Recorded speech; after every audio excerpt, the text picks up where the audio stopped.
घर 9 अमरों की पेंटिंग अध्याय 1 एक सपने के साथ युवा। 9 अमरों की पेंटिंग अध्याय 1 एक सपने के साथ युवा। पिछला अध्याय अगला अध्याय खेल मात्रा विज्ञापन अध्याय 1 एक सपने के साथ युवा। अनुवादक तातियन संपादक तेनेश टुंडी। मास्टर फैंग के मंडप में एक गुप्त कक्ष के अंदर स्वर्ग और पृथ्वी की आत्माएं जंगली समुद्र की लहरों की तरह एक लाल कड़ाही के अंदर तैर रही थी। अद्वितीय औषधीय सुगंध का एक झोंका बिखरने लगा। शराब बनाने की प्रक्रिया के निकट समापन की घोषणा। किंग शहर के केवल 3 कीमियागरों में से एक मास्टर फैंग के चेहरे पर गंभीर भाव थे। शराब बनाने की प्रक्रिया के अंतिम चरण के साथ आगे बढ़ने के प्रयास में एक के बाद एक केमिस्ट्री तकनीकों को आकर्षित करते हुए उसकी सभी 10 उंगलियां तेजी से आगे बढ़ रही थी। डैंस को इकट्ठा करना। औषधि की सुगंध फैलती चली गई। उसकी आत्मा चिपकती रही। 36 बैंजनी दानों में से अजगर की आंखों के आकार के फूल निकले। वे हवा के बीच में जम गए और ताजगी की लहरें फैला रहे थे। मास्टर फैंग ने अपनी आस्तीन ऊपर की और डैंस को एक रिंग के अंदर इकट्ठा किया। उसके बूढ़े और थके हुए चेहरे पर मुस्कान की एक झलक चमक उठी। उन्होंने जो दान बनाया है उसे डैन ऑफ क्लीन मैरो नाम दिया गया था, जो कि 9 पारंपरिक चिकित्सा से बाहर निकलने के लिए सबसे कठिन है। उनकी पिछली उपलब्धियों के आधार पर इस डैन को परिष्कृत करना आसान नहीं था। हालांकि अगर वह डैन ऑफ क्लीन मैरो को सफलतापूर्वक बनाने में सक्षम था, तो वह कीमिया के 8वें दायरे तक पहुंचने से केवल एक कदम दूर होगा। इस लक्ष्य को प्राप्त करने की निकटता ही उसकी खुशी का कारण है। उन्होंने 18 साल की उम्र में कीमिया का अभ्यास करना शुरू कर दिया और 30 साल की उम्र में 9वें दायरे की कीमियागर में से एक बन गए। उन्होंने 20 साल तक 9वें क्षेत्र में कदम रखा और आगे सफलता हासिल करने में असमर्थ रहे। हालांकि निराश और खेदजनक, इस डैन के सफल शराब बनाने से उसे आशा की एक किरण दिखाई दी। ऐसा लग रहा था जैसे उसके लिए 8वें लोक का द्वार धीरे-धीरे खुल रहा हो। लिंग जियान, यह सब आपके समर्थन के लिए धन्यवाद है कि मैं डैन ऑफ क्लीन मैरो का निर्माण करने में सक्षम था। इसके द्वारा मैं आपको धन्यवाद देता हूं। मास्टर फैंग धीरे से मुस्कुराया, अपने बगल में लड़के को देखा जो टाट से बने लबादे में तैयार था। युवक की उम्र लगभग 14 वर्ष थी। उसके पास सुंदर विशेषताएं और एक लंबा और सीधा रुख था। भले ही उनका लबादा मोटा और मोटा था, फिर भी उन्होंने शांति और शांति का संचार किया। मास्टर फैंग, आपने मेरी बहुत प्रशंसा की है। मैं केवल एक छात्र हूं जो आपकी सहायता करके कीमिया की कला सीखने की कोशिश कर रहा है, लिंग जियान ने मुस्कुराते हुए कहा। उन्होंने परिपक्वता और विश्वसनीयता की एक डिग्री के साथ विकिरण किया जो उनकी कम उम्र से मेल नहीं खाता था। मास्टर फैंग ने कहा, आपको इतना विनम्र होना बंद करने की जरूरत है। आप 6 साल से मेरे प्रशिक्षु हैं और मैं आपको अच्छी तरह से जानता हूं। यदि यह आपके विभिन्न चूर्णों के सटीक मिश्रण और आपकी व्यापक सहायता के लिए नहीं होता, तो मैं डैन ऑफ क्लीन मैरो को बनाना समाप्त नहीं करता। उद्धरण चिन्ह, मैंने वही किया जो मुझे करना चाहिए था। यहां तक अगर मैं मौजूद नहीं था, तो मास्टर फैंग आपके गहन अनुभव के साथ डैन ऑफ क्लीन मैरो को आसानी से परिष्कृत कर सकता था, लिंग जियान ने धीरे से कहा। हाँ, मेरी चापलूसी मत करो लड़के, मैं अपनी क्षमताओं से अच्छी तरह वाकिफ हूं। मास्टर फैंग ने अपनी दाढ़ी को सहलाया। भले ही वह जानता था कि लिंग जियान केवल अपने अहंकार को बढ़ा रहा है, वह हंसने के अलावा कुछ नहीं कर सकता था। जाहिर है कि लिंग जियान ने जो कहा वह प्रभावी था। लिंग जियान चुपचाप मुस्कुराया। वह लिंग कबीले का बच्चा था। बचपन से ही उनके माता-पिता का देहांत हो गया था। 8 साल की उम्र से पहले वह पूरी तरह से अपने कबीले की बचत और दान से बच गया। जब वह 6 साल पहले मास्टर फैंग की सहायता के लिए यहाँ कीमिया का छात्र बन गया था, तभी उसके जीवन में थोड़ा सुधार हुआ था। मास्टर फैंग के प्रति, जिन्होंने उन्हें आश्रय दिया और उन्हें कीमिया सिखाया, लिंग जियान हमेशा आभारी रहे हैं। इसलिए वह कभी भी अपने काम के लिए खुद के लिए श्रेय का दावा नहीं करेगा या ऐसे काम नहीं करेगा जो मास्टर फैंग को नाराज कर सकते हैं। चिकित्सा के संबंध में आपको मेरे जितना ही ज्ञान है। हालांकि शर्म की बात है, अगर आप ताओबाद के प्रशिक्षण के तहत जाने में सक्षम होते, तो आप 3 साल पहले 9वें दायरे की कीमियागर बन जाते। मास्टर फैंग ने अफसोस के साथ अपने सामने सुंदर लड़के को देखा। मास्टर फैंग, आपने ऐसा 37 बार कहा है, लिंगत्सिन ने कड़वाहट से मुस्कुराया। जब से उन्होंने यादों को संजोना शुरू किया है, सबसे आम वाक्य उन्होंने सुना है कि यह कितना अफसोस की बात है कि वह प्रशिक्षण के तहत नहीं जा सकते। दुर्भाग्य से वह सिर्फ ताओबाद का अभ्यास नहीं कर सकता। अगर मैं उन शब्दों को कई बार दोहराता हूं तो आप एक कीमियागर बन सकते हैं, तो मैं वह कहने को तैयार हूं जो मैंने हर रोज कहा। मास्टर फैंग ने अपनी दाढ़ी को फिर से सहलाया। अफसोस की बात यह है कि वह इस हद तक मजबूत हो गया था कि उसे समझाना मुश्किल हो गया था। यदि लिंग जियान प्रशिक्षण के तहत जा सकता था, तो वह बहुत समय पहले एक प्रतिष्ठित प्रशिक्षक के अधीन हो गया होता और उसे बुद्ध की विरासत में मिली होती। लंबे समय तक बातचीत के बाद मास्टर फैंग ने युवाओं की महानता को महसूस किया है। वह अपनी प्रतिभा से गहराई से हिल गया है। अपने पूरे जीवन के लिए वह कभी भी किसी ऐसे व्यक्ति से नहीं मिला था जिसकी तुलना लिंग जियान से भी की जा सके। लिंग जियान में स्मृति क्षमता थी जो नियमित नश्वर, एक शांत दृष्टिकोण, साथ ही साथ दुनिया की एक दुर्लभ समझ को पार करती थी। हालांकि स्वर्ग और पृथ्वी से आत्माओं को निकालने की उनकी क्षमता की कमी के कारण उनकी महान प्रतिभा का कोई मूल्य नहीं था। यही तो किस्मत है। यह कुछ ऐसा है जिसे मैं बदल नहीं सकता। लिंग जियान ने धीरे से आह भरी। 10 वर्षों तक उन्होंने अपने शरीर में आत्माओं को आकर्षित करने के लिए वे सभी तरीके आजमाए जो वह सोच सकते थे। हालांकि कोई फर्क नहीं पड़ता कि वह क्या करता है। जिस क्षण वह इन आत्माओं में खींचता है, वे तुरंत गायब हो जाते हैं जैसे कि वे पहले स्थान पर नहीं थे। प्राचीन साहित्य के अनुसार 2 मुख्य कारण थे कि कोई व्यक्ति आत्माओं को आकर्षित नहीं कर सकता है। पहला कारण यह था कि बहुत से लोग केवल नश्वर हैं जो आत्माओं को इकट्ठा करने की क्षमता के साथ पैदा नहीं हुए थे। दूसरा कारण यह बताया गया कि जिन लोगों को बधिया किया गया है, वे एकत्रित आत्माओं को एकाग्र नहीं कर सकते हैं, इसलिए उन्हें अक्षम माना जाता है। लिंग जियान अलग था। वह न केवल एक नश्वर था, न ही वह एक विकलांग था। हालांकि वह अभ्यास और प्रशिक्षण में कितना भी प्रयास करे, चाहे वह कितनी भी दवा ले ले, वह आत्माओं को इकट्ठा नहीं कर सकता और एक प्रशिक्षु नहीं बन सकता जो महानता और अमरता प्राप्त करने की दिशा में काम करता है। ऐसा कुछ नहीं था जो वह कर सकता था। क्योंकि वह छोटा था, उसने ऊपर से नश्वर लोगों को देखने के लिए पहले क्षेत्र में चढ़ने का सपना देखा था। हालांकि अगर वह प्रशिक्षण के तहत भी नहीं जा सकता है, तो वह चोटी के शीर्ष पर कैसे पहुंच सकता है? ताओबाद का विचार अमरता तक पहुंचना और जीवन के बारे में महान सत्य की तलाश के सिद्धांतों के खिलाफ जाना है। लिंग जियान, हार मत मानो। भले ही आपकी स्थिति थोड़ी खास है, लेकिन मुझे सच में विश्वास है कि इसे हल करने के तरीके हैं। मास्टर फैंग ने अपना सिर हिलाते हुए उसे दिलासा दिया। लिंग जियान ने सिर हिलाया और कहा, मैंने कभी हार मानने के बारे में नहीं सोचा। यह सिर्फ इतना है कि मैं उसी दवा का सेवन जारी रखते हुए और व्यर्थ प्रयास नहीं करना चाहता। लेकिन मैं अंतिम उपाय के रूप में एक डैन ऑफ द इनर आई खरीदने के लिए तैयार हूं। आंतरिक आंख का दान। मास्टर फैंग ने भौहें चढ़ाते हुए कहा, लिंग जियान, हालांकि डैन आपके प्रशिक्षण की अक्षमता पर काबू पाने की संभावना को बढ़ा सकता है, लेकिन हम दोनों जानते हैं कि यह संभावना बहुत कम है। 10,000 वर्षों के लिए डैन ऑफ द इनर आई अस्तित्व में है। केवल 3 मामले हैं जहां यह काम करता है। संभावना 1 अरब में से 1 है। मैं उसके लिए 1 अरब मौके में लड़ रहा हूं। लिंग जियान ने कहा। उसकी आंखें उसके दृढ़ संकल्प को दर्शाती हैं। इनर आई को खोलने और खोलने के लिए डैन का उपयोग करने के अलावा मैं अपने भाग्य को बदलने के लिए किसी अन्य तरीके के बारे में नहीं सोच सकता। उद्धरण चिन्ह, आंतरिक आंख ताओबाद समुदाय में सबसे मजबूत और सबसे रहस्यमय तकनीकों में से एक है। आंतरिक आंखें 108 प्रकार की होती हैं और प्रत्येक प्रकार में रहस्यमय रूप से शक्तिशाली क्षमताएं होती हैं। जो आंतरिक नेत्र को जगा सकते थे, वे केवल वे नहीं थे जिन पर ईश्वर की कृपा है। यहाँ तक अगर इनर आई अनलॉक युद्ध के लिए उपयोगी नहीं थे, तो भी जिन लोगों ने उन्हें अनलॉक किया था, वे सभी प्रतिष्ठित कुलों द्वारा लड़े गए और उनकी प्रशंसा की गई। एक उत्कृष्ट उदाहरण 99वीं रैंक की दृष्टि थी जिसने किसी को प्रकाश को सभी खजाने से निकलने की अनुमति दी। भले ही खजाने को कई अलग-अलग मंत्रों से सील कर दिया गया हो, लेकिन ऐसी दृष्टि वाला व्यक्ति उन्हें नोटिस कर सकता है। दृष्टि का उपयोग आत्माओं और ऐतिहासिक अवशेषों की खोज के लिए भी किया जा सकता है। इसके उपयोग अनगिनत थे। इतिहास के रिकॉर्ड के आधार पर 30,000 साल पहले एक आकस्मिक प्रशिक्षु ने उन विद्यार्थियों को महज संयोग से प्राप्त किया। कुछ ही वर्षों में उसने कई आत्माओं की खोज की और लाखों की कीमत का खजाना पाया। अंत में वह समुदाय के भीतर एक प्रसिद्ध बिजली घर बन गया। लोग उन्हें कई खजानों वाला जेंटलमैन कहते थे। क्योंकि आपने अपना मन बना लिया है, तो मैं अब आपसे बात करने की कोशिश नहीं करूंगा। यहाँ 500 आध्यात्मिक पत्थर हैं। मेरी मदद करने के लिए इसे अपने मुआवजे के रूप में लें। मास्टर फैंग ने अपना हाथ हवा में लहराया और पतली हवा से विशिष्ट आकार के पत्थर दिखाई दिए। इस लिंग जियान ने गर्मजोशी की लहर महसूस की। एक डैन को बनाने में सहायता करने के लिए आप अधिकतम 5 पत्थर कमा सकते हैं। इस बार यह स्पष्ट था कि master Fang Dan of the inner eye को खरीदने में उनकी मदद करने की कोशिश कर रहे थे। मास्टर फैंग ने उसकी झिझक को देखा और धीरे से मुस्कुराया। मुझसे झगड़ा करने की कोई जरूरत नहीं है। बस इसे मेरी प्रायोजन के रूप में सोचें। अपने प्राकृतिक अवयव के साथ एक बार जब आप आंतरिक नेत्र प्राप्त कर लेते हैं और प्रशिक्षण शुरू कर देते हैं, तो आप निश्चित रूप से भविष्य में अत्यधिक सम्मानित होंगे। इसे शुरुआती निवेश के रूप में सोचें। लिंग जियान चुप था। वह हमेशा अकेला बच्चा रहा है और उसकी तरफ कोई नहीं था क्योंकि उसके पास ताओबाद का अभ्यास करने की कोई क्षमता नहीं थी। अपने पूरे जीवन में उनका मजाक उड़ाया और ताना मारा गया, लेकिन अब उसे किंग शहर के केवल 3 कीमियागरों में से एक द्वारा पढ़ाया जा रहा था और उसका गुरु उसमें निवेश करने के लिए तैयार था ताकि वह इनर आई को मुक्त करने के उस छोटे से अवसर के लिए लड़ सके। लिंग जियान वास्तव में प्रभावित हुआ था। कुछ पल की चुप्पी के बाद लिंग जियान ने 500 पत्थरों को अपनी थैली में रखा। वह अपने गुरु के प्रति गहरा नतमस्तक हुआ जो दयालु रूप से मुस्कुरा रहे थे। अगर मैं किंग ऑफ क्लाउड तक पहुंचने में सक्षम हूं, तो मैं आग से चलूंगा और समुद्र में तैरकर आपका आभार व्यक्त करूंगा। आप कह रहे हैं कि यह पहले से ही काफी है। मैं कोई वापसी नहीं चाहता। मुझे लगता है कि आपके पास बहुत क्षमता है और आप इस तरह के खुरदरेपन से गुजरे हैं। मैं हर संभव तरीके से मदद करना चाहता हूँ। मास्टर फ्रैंक ने फिर हंसते हुए कहा, जाओ, यह पहले से ही दोपहर है। मुझे पता है कि आप मिस्टर वांग के यहाँ काम करने जा रहे हैं, इसलिए मैं आपको चाय के लिए रुकने के लिए नहीं कहूंगी। लिंग जियान ने सिर हिलाया और गुप्त कक्ष से बाहर निकल गया। उनका हृदय प्रशंसा और उत्साह से भर गया। मास्टर फ्रैंक ने उन्हें भुगतान में केवल 500 पत्थर नहीं दिए थे, यह एक अवसर था। आकाश में उच्चतम बिंदु पर ड्रैगन की तरह उड़ने का अवसर। मैं सफल हो जाऊंगा, लिंग जियान ने चुपचाप सोचा, जैसे ही वह किजेन मंडप की दिशा में चला गया। हालांकि डैन ऑफ द इनाई सबसे अधिक मान्यता प्राप्त दवाओं में से एक थी। वास्तविक और अच्छी गुणवत्ता वाले डैन केवल विशेष काउंटरों में बेचे जाते थे, जो कि क्यूजेन मंडप के अंदर लग्जरी खजाने बेचते हैं। 700 पत्थरों के बाजार मूल्य के साथ कुछ पृष्ठभूमि वाले भिक्षु के लिए यह इतना महंगा नहीं था। हालांकि लिंग जियान के लिए 700 एक खगोलीय आकृति थी। अंशकालिक काम करके मितव्ययी रहकर और उन पिछले मुआवजे को मास्टर फ्रैंक से प्राप्त पत्थरों के साथ मिलाकर उसके पास अपनी बचत के साथ डैन के लिए भुगतान करने के लिए पर्याप्त था। जल्द ही लिंग जियान 3 मंजिला क्यूई जैन मंडप के सामने पहुंचा, जहां व्यापारी मिलते हैं। जैसे ही वह अंदर जाने ही वाला था कि अचानक उसके सिर में कर्कश आवाज सुनाई दी। आवाज दूर लग रही थी, फिर भी वह उसके कान के ठीक बगल में लग रही थी। तो यह प्रतिबंध वाला कोई है। ऐसी दुर्लभ प्रतिभा वाला व्यक्ति ऐसी जगह पर कैसे प्रकट हो सकता है? उद्धरण चिन्ह कौन था? लिंग जियान कूद गया। वह स्पष्ट रूप से अपनी ओर देखते हुए आंखों का एक सेट महसूस कर सकता था। मैं दसियों हजार सालों से सोया हूं। मुझे विश्वास नहीं हो रहा है कि जैसे ही मैं जागता हूं, मुझे ऐसी क्षमता वाले लड़के का सामना करना पड़ता है। मेरी इतनी अच्छी किस्मत है। आवाज बड़बड़ाती रही। वह समय बीतने के बारे में चिल्ला रहा था, लेकिन वह अपनी अच्छी किस्मत भी कह रहा था। पता नहीं यह कौन सा ग्रैंड मास्टर है, लेकिन कृपया मेरे साथ मजाक न करें।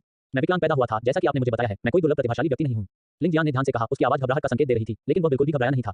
14 साल की कठिनाइयां, उसने अनगिनत उपहास और आंखों के रोल को सहा है। इन अनुभवों ने उसे एक ऐसे व्यक्ति के रूप में आकार दिया है जो दृढ़ है, जो परिपक्व है, जो हमेशा रचा हुआ है। अक्षम हंसी में फूटने से पहले आवाज ने पूछा, यह सबसे मजेदार मजाक है जिसे मैंने 30,000 वर्षों में सुना है। यदि आप विकलांग व्यक्ति हैं, तो 9 स्वर्ग कुल और 3 आध्यात्मिक निकाय सभी कचरा हैं। उद्धरण चिन्ह लिंग जियान ने मुंह फेर लिया। वह 9 स्वर्गीय निकायों के बारे में जानता था। उनमें से प्रत्येक के पास एक चौंकाने वाली प्रतिभा और शक्तियां थी जो दुनिया से बाहर थी।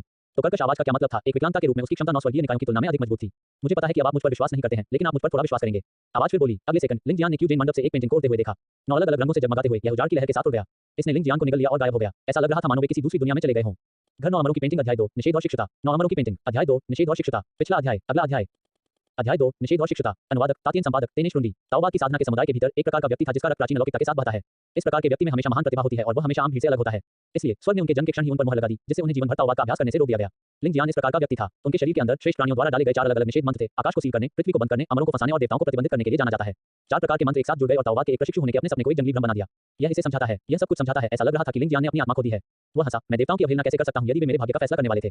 यह जानकारी उन्हें अभी उस बुजुर्ग से मिली है जिसने खुद को अमर होने का दावा किया था।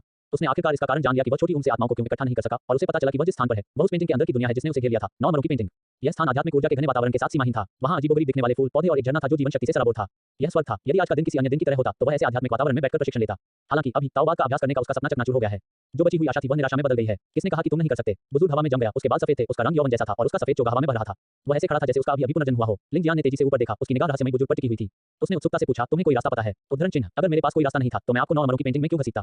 बुजुर्ग ने अपनी दाढ़ी को सहलाया और मुस्कुराया। 4 मुहरें निश्चित रूप से शक्तिशाली हैं, लेकिन वे बिना जवाब के नहीं हैं जो उन्हें खोल सकती हैं। मत भूलो, आखिर मैं अमर हूं। फिर मैं ग्रैंडमास्टर, आप मेरी मदद करने का अनुरोध करता हूं। लिंग जियान ने आशावाद का संकेत दिखाया। ताओबा का अभ्यास करना उनके सभी सपनों को पूरा करने की शुरुआत थी। बुजुर्ग झूठ बोल रहा था, फिर भी वह ऐसा कोई मौका नहीं छोड़ना चाहता था जिससे उसकी किस्मत बदल जाए। लिंग जियान को विश्वास नहीं था कि बुजुर्ग अमर है, भले ही वह बहुत ऋषि सदृश और गहरा दिखाई दिया, और यह तथ्य था कि 9 अमरों की पेंटिंग एक पुरानी किंवदंतियों का एक दुर्लभ उपकरण था। हालांकि पूरे ताओबाद समुदाय के भीतर पिछले 30,000 वर्षों में अमरों की तरह उड़ने की क्षमता रखने वाला कोई भी व्यक्ति नहीं रहा है। इसके अलावा अमर उन जगहों पर प्रकट नहीं होंगे जहां नश्वर घूमते थे, इसलिए एक अमर निश्चित रूप से मंडप में नहीं होगा। मैं आपकी मदद कर सकता हूं, लेकिन अगर आप कुछ चाहते हैं तो आपको बदले में मुझे कुछ देना होगा, बुजुर्ग ने उत्सुकता से कहा। लिंग जियान जम गया। एक भयानक कहानी जिसे उसने अपने दिमाग में आने से पहले सुना था। वह बिना सोचे समझे बोला, क्या तुम जबरदस्ती मेरी आत्मा से छुटकारा पाने और मेरे शरीर के अधिकारी होने जा रहे हो? उसने जो कहा वह बुजुर्गों को झकझोर दिया और बुजुर्ग गुस्से से चिल्लाया, मुझे विश्वास नहीं हो रहा है कि तुम ऐसा सोच भी गए। आखिरकार मैं किंग यू की एक किंवदंती हूं। क्या मैं इतना अपमानजनक कुछ करूंगा? मैं कूद रहा हूं। लिंग जियान ने इसके बारे में ध्यान से सोचा और बुजुर्गों पर विश्वास करने का फैसला किया। आखिरकार वह किसी और के क्षेत्र में था और एक ऐसे प्राचीन के सामने खड़ा था जो अच्छी तरह से प्रशिक्षित था। यदि बुजुर्ग अपने भौतिक शरीर को धारण करना चाहते हैं, तो उन्होंने अब तक प्रतीक्षा करने के बजाय कुछ समय पहले ऐसा कर लिया होता। बुजुर्ग ठिठुरते हुए और दुखी होकर चिल्लाया। उसने क्षितिज की ओर देखा। उसकी टकटकी पटनियों और समझ से बाहर थी। एक लंबे समय के बाद उसने गहरी आह भरी, मैं लियाओ कांग क्यों हूं? क्या आपने इस नाम के बारे में सुना है? उद्धरण चिन्ह लिंग जियान ने उसकी याददाश्त की खोज की और अचानक उसे एक नाम याद आया जो उसने प्राचीन साहित्य में एक बार देखा था। उसके शिष्य फैल गए। उसकी पूरी अभिव्यक्ति अविश्वास चिल्ला उठी। आप महान रसायनिक लियाओ कांग क्यों हैं? बुजुर्ग ने धीरे से आह भरी। उसकी निगाहें जटिल होती जा रही थी। वक्त उड़ जाता है, चीजें बहुत बदल जाती हैं। मुझे विश्वास नहीं हो रहा है कि इस महाद्वीप पर अभी भी कोई है जो मेरा नाम याद रखता है। ताओबाद समुदाय के भीतर पूरे इतिहास में अल्केमिस्ट लियाओ कांग क्यों नाम एक किंवदंती है जिसे कोई भी अनदेखा नहीं कर सकता है। उन्होंने अपना पूरा जीवन कीमिया के साथ बिताया। 13 साल की उम्र में 9वें क्षेत्र में प्रवेश किया और 102 साल की उम्र में पहले क्षेत्र के सदस्य बन गए। उन्होंने विभिन्न प्रकार के दान के लिए अनंत व्यंजनों को बनाया है और अंत में तियान शान पर्वत की चोटी पर अमरता का दान बनाने के बाद वह सफलतापूर्वक अमर हो गया। बाद की पीढ़ियों ने उसे एक वाक्य में वर्णित किया, यदि स्वर्ग ने हमें लियाओ कांग क्यों नहीं दिया होता, तो कीमिया ने अनंत काल के अंधेरे का अनुभव किया होता। यह देखना आसान था कि लियाओ कांग क्यों ने कीमिया समुदाय में जबरदस्त योगदान दिया है। लिंग जियान का चेहरा सदमे से भरा था। उसे विश्वास नहीं हो रहा था कि उसके सामने एक अमर कीमियागर प्रकट हो रहा है। फिर उसने इस विचार के बारे में सोचा कि शायद कोई अमर उसके अंदर की मोहरों को तोड़ने में सक्षम है। उन्होंने पूछा, तो अगर मैं आपको मंत्रों को उठने के लिए कहूं तो बदले में मुझे आपको क्या देना होगा? उद्धरण चिन्ह मेरे मेंटल विरासत में मिला। मैं नहीं चाहता कि मेरी आत्मा के गायब होते ही मेरे सभी पिछले काम लुप्त हो जाएं। लियाओ कांग क्यों ने दुख के संकेत के साथ कहा। आप आत्मा गायब हो रहा है। लिंग जियान सख्त हो गया क्योंकि उसने महसूस किया कि लियाओ कांग क्यों कितना पीला और कमजोर दिख रहा था। वह खून या त्वचा के बिना केवल एक खोल जैसा लग रहा था। हाँ, आप जो देख रहे हैं वह केवल मेरी आत्मा है। 9 अमरों की इस पेंटिंग के अंदर अमर की 8 अन्य आत्माएं अभी भी गहरी नींद में हैं। लियाओ कांग क्यों फुसफुसाए? क्या हुआ? एक अमर जो मर नहीं सकता केवल एक आत्मा के साथ कैसे रह सकता है? 9 अमर एक ही स्थिति में एक साथ कैसे हो सकते हैं? लिंग जियान को अचानक ऐसा नहीं लगा कि उसके पास ये सोचने के लिए पर्याप्त ऊर्जा है। आज जो कुछ हुआ है वह सब स्पष्ट है। मैं जो बातें कह रहा हूं वे आपकी पहुंच से थोड़ी दूर हैं, लेकिन मुझे पूछना होगा, क्या आप मेरे प्रशिक्षु बनने के इच्छुक हैं? लियाओ कांगक्यूंग की अभिव्यक्ति कठोर और गंभीर थी। क्यों? मैं ही क्यों? लिंग जियान ने सवाल किया। एक अमर का प्रशिक्षु होना एक बहुत बड़ा गर्व और विशेषाधिकार था, लेकिन उन्हें बिना किसी स्पष्टीकरण के 9 अमरों की पेंटिंग में घसीटा गया और उनकी मुलाकात महान लियाओ कांगक्यूंग से हुई। सब कुछ एक सपने जैसा लग रहा था। उसे लगा जैसे उसका वास्तविकता से संपर्क टूट गया है। मेरे प्रशिक्षु होने के लिए आप आम नहीं हो सकते। मोहर वाले ही मुझे मास्टर कह सकते हैं। इसके अलावा मैं अभी गहरी नींद से उठा हूं और मैं तुरंत आपसे मिला। इसे ही मैं नियति कहता हूं। वो हल्के से मुस्कुराया। उसका सफेद चोगा हवा में नाच रहा था। उसका रूप प्रभावशाली और प्रेरक था। लिंग जियान फुसफुसाए, मैं इस विचार को नहीं समझ सकता कि मैं एक विकलांग ऐसे सामान्य कीमियागर से प्रशंसा प्राप्त कर सकता हूं। उसने राहत की एक लहर महसूस की, जैसे कि अतीत में उसने जो भी दर्द सहा है वह उसके लायक हो। ताओबा का अभ्यास करने में उनकी असमर्थता के कारण उनका जीवन भर मजाक उड़ाया गया और उन्हें ताना मारा गया। फिर भी अब उसकी अक्षमता के कारण लियाओ कांगक्यूंग ने उसे विशेष के रूप में देखा। भाग्य वास्तव में कुछ था। यदि आप सहमत हैं तो औपचारिक रूप से मुझे मास्टर के रूप में स्वीकार करें। अब से तुम मेरे एक प्रशिक्षु हो। लियाओ कांगक्यूंग ने लिंग जियान को प्यार से देखा और उसने अपने अतीत को याद किया। लिंग जियान की अभिव्यक्ति गंभीर हो गई और उसने जमीन पर उसके सामने घुटने टेक दिए। मास्टर, कृपया प्रशिक्षु को स्वीकार करें क्योंकि मैं 3 बार झुकता हूं। उद्धरण चिन्ह दान। लिंग जियान ने 3 बार घुटने टेके। हर बार जब उसका माथा जमीन से टकराया तो एक करारा झटका लगा। ठीक है, जल्दी से उठो मेरे प्रशिक्षु, लियाओ कांगक्यूंग ने मुस्कुराते हुए कहा। उसने अपनी आस्तीनें लहराई और हवा के एक झोंके ने लिंग जियान के शरीर को सीधा करने में मदद की। लिंग जियान ने सम्मान की निशानी के रूप में एक हाथ से मुट्ठी बनाई और दूसरे हाथ से थपकी दी। अच्छी बात है कि मैंने अपनी 30,000 वर्षों की नींद से कुछ ऊर्जा बहाल की है, वरना मैं वास्तव में इन मोहरों को नहीं तोड़ सकता। लियाओ कांगक्यूंग ने लिंग जियान की भौहों के बीच अपनी तर्जनी को दबाया। देखते ही देखते सारा ब्रह्मांड हिलने लगा। सूरज के उगते ही चांद उतरा। धूल की लहरों ने वातावरण को भर दिया। यह ऐसा था मानो आकाश और पृथ्वी 2 भागों में बंट रहे हों। पीड़ा, यह एक हृदयभेदी, फेफड़े को चीरने वाली पीड़ा का प्रकार था। लिंग जियान को लगा जैसे उसका सिर खुला हुआ हो। उसके शरीर के भीतर एक शक्तिशाली बल का जोरदार उछाल आया। उनका शरीर भले ही नाजुक था, लेकिन उनका दिमाग पूरी तरह से सचेत था। दर्द ऐसा लगा जैसे यह अनंत काल तक चलेगा। वह और सहने के बजाय मरा हुआ है। एक जोरदार चीख ने ब्रह्मांड में प्रवेश किया। उसके मुंह से खून निकल रहा था, जिससे उसका पूरा चोगा चमकीला लाल हो गया था। उसकी आंखें खून से लथपथ थीं। उसके शरीर को ऐसा लग रहा था जैसे हजारों बार चुरा घोंपा गया हो। सिर से पांव तक खून से लथपथ होने तक खून बहता रहा। पकड़ना, लियाओ कांगक्यूंग जोर से चिल्लाया। उसने अपनी उंगली से लिंग जियान की छाती को दबाया और तुरंत दुनिया घूम गई और आसमान में अंधेरा छा गया। ब्रह्मांड से सारा प्रकाश अचानक चूसा गया। यह ऐसा था जैसे 9 अमरों की पेंटिंग के अंदर की दुनिया नष्ट होने वाली थी और अनंत अंधकार में गिर जाएगी।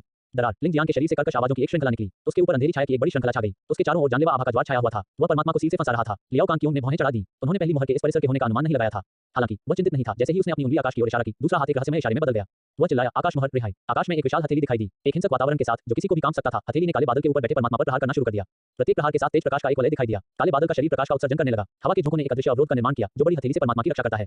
आप केवल वास्तविक जाल भगवान की छाया हैं। तुम्हारी इतनी अहंकारी होने की हिम्मत कैसे हुई? अगर मेरे पास मेरा शारीरिक आत्मा होता तो मैं तुम्हें एक उंगली से नष्ट कर देता। लियाओ कांगक्यूंग ने फुसफुसाया। निडर होकर उसने बादल के माध्यम से गोली मार दी और आकाश की सारी हवा को बुला लिया। ताओवाद, अमर का कातिल। एक विशाल तलवार दिखाई दी। इसका ब्लेड इतना तेज है कि पृथ्वी, आकाश और नदियों और पहाड़ों को काट सकता है। यह दिव्य सत्ता के ऊपर जम गया, प्रहार करने के लिए तैयार। तलवार की हत्या की प्रवृत्ति ने प्राणी के अहंकार को कम कर दिया। तलवार पूरी तरह से गायब होने तक काले बादलों को तितर-बितर करती हुई चमकीली चमक उठी। फिर अचानक प्रकाश का एक रिबन बादल से परावर्तित हो गया और लियाओ कांगक्यूंग की छाती से छेद करते हुए वापस पृथ्वी पर आ गया। यद्यपि प्रकाश का रिबन बिना किसी रक्त के उसके शरीर में गिर गया, लियाओ कांगक्यूंग का चेहरा कागज के एक टुकड़े की तरह सफेद हो गया क्योंकि उसका रूप कमजोर हो गया था। अपनी आत्मा के साथ तलवार को बुलाने और उसे एक हथियार के रूप में इस्तेमाल करने के लिए उसकी ऊर्जा बहुत घायल हो गई थी। इतनी मजबूत मोहरें, मैंने सोचा था कि मैं चारों को तोड़ सकता था, लेकिन मैं पहले से ही एक को अनलॉक करने से इतना कमजोर हो गया था। लियाओ कांगक्यूंग ने धीरे से हौंकते हुए कहा। यद्यपि उन्होंने 9 अमरों की पेंटिंग की मदद से अपनी आत्मा को आराम और पुनर्स्थापित किया था, इस लड़ाई के बाद वह कमजोर था। दान। पूरे आसमान में एक जोरदार गड़गड़ाहट हुई। लिंग जियान ने अपने लंबे बालों को खोलकर और खून से लथपथ अपने शरीर को थोड़ा-थोड़ा करके सीधा किया। मानो कोई भगवान उतर गया हो। उसका स्वभाव प्रबल हो गया। उसके शरीर पर लगे घाव जल्दी भर रहे थे। 14 साल से सोया हुआ राजसी खून आखिरकार जाग गया है। यद्यपि वह अभी भी 3 अन्य मोहरों से बाधित था, फिर भी वह अपने अंदर ज्वालामुखी की तरह जलने की क्षमता को महसूस कर सकता था। यह शांति से भर रहा था, लेकिन एक बार यह फूटने के बाद उसके चारों ओर सब कुछ निश्चित रूप से नष्ट हो जाएगा। उसके चारों ओर अमर ऊर्जा के बुशल घूम रहे थे, उसके अंगों में प्रवेश कर रहे थे और उसकी हड्डियों को मजबूत कर रहे थे। अंत में यह उसके सीने में केंद्रित हो गया। ऊर्जा ने पहले ची में प्रवेश किया, फिर दूसरे में और सभी तरह से तीसरे में। अंत में ऊर्जा फैल गई। क्या अद्भुत एहसास है। लिंग जियान ने अपने अंदर ऊर्जा के ज्वार को महसूस किया। उसके मुंह के कोने धीरे-धीरे उठे, जब तक कि अंत में वह खुद को नियंत्रित नहीं कर सका और जोर से हंसी में फूट पड़ा। इससे सबसे बड़ी उपलब्धि यह नहीं थी कि वह अपनी तीसरी चीख को प्रज्वलित कर रहा था, बल्कि सबसे बड़ा लाभ उसकी आंतरिक आंखों की नई जोड़ी थी। उनकी बाईं आंख स्याही से काली थी और दाहिनी आंख बर्फ की सफेद थी। ये चौथी रैंक वाली आंतरिक आंखें थीं। निष्पादन की आंखें। घर 9 अमरों की पेंटिंग अध्याय 3 पुनर्जन्म। 9